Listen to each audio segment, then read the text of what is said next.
From the RVIA National RV Trade Show in Louisville, Kentucky, is the president and CEO of Airstream, Bob Wheeler. Bob, thanks so much for being here this morning. Bob, how high are your sales historically? Are you at record highs? How much are they growing year over year?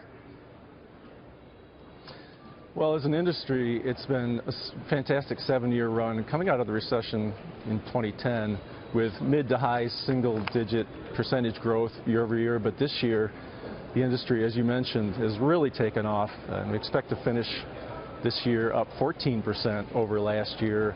Total shipments of 420,000 units in all. It's really been a banner year for us, and everything looks great for 2017 and beyond.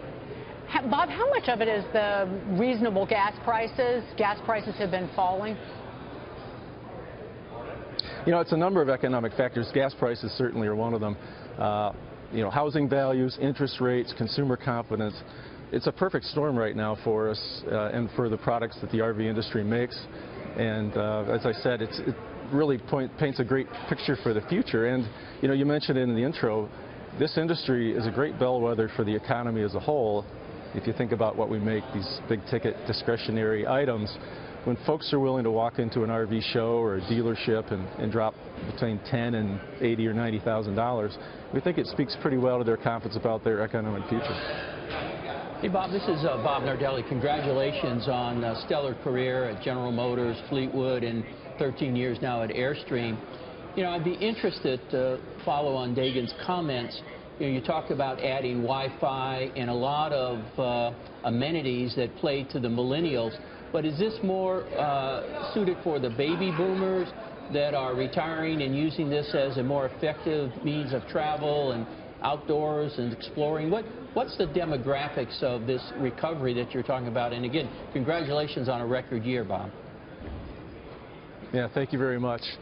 Well, there's really two things going on here. The boomers, you know, 10,000 boomers retiring every day between now and 2029, that has been the driver for this industry. That's the wave we're riding.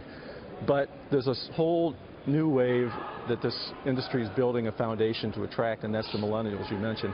Don't forget the Gen Xers, I'm one of them, but it's really the millennials is where we're focusing for our future growth. You talk about connectivity, electronics, the amenities that the millennials expect, and other values that they embody. This industry's really got their arms around building that foundation for growth with those folks when they reach an age where it might be appropriate for them to get an RV. So is there any kind of limitation to the appeal regionally to your product? I mean, I'm talking probably as an ignorant New Yorker here who doesn't spend a lot of time in RVs, but although you should, Tony say. I'm reconsidering that as we speak. We could fix that due to Dagan's encouragement. But is this something just kind of to understand that regionalized in terms of your market, or is it much more national? Well, there are definitely hot spots geographically across the country. The West Coast, especially for Airstream, is very, very strong.